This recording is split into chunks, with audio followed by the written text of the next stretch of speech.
ఒక అడవిలో ఒక నక్క ఉండేది. ఆ నక్క చాలా గ్రీడీగా ఉండేది.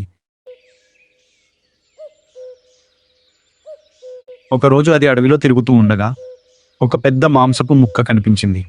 నక్క చాలా సంతోషపడింది. ఇది అంతా నాదే అనుకుంది.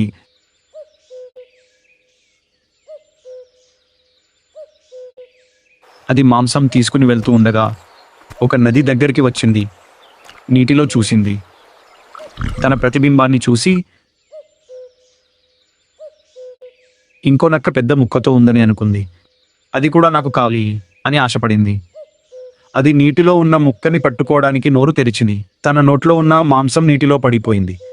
నక్క ఖాళీ చేతులతో మిగిలిపోయింది. నీతి: లోభం ఎక్కువైతే ఉన్నది పోతుంది. Don't be greedy. పిల్లలు, మీకు ఈ స్టోరీ నచ్చినట్లయితే లైక్ చేయండి, షేర్ చేయండి, సబ్స్క్రైబ్ చేయండి. బాయ్ పిల్లలు, మళ్ళీ రేపు మరి కొత్త కథతో మీ ముందుకొస్తాను.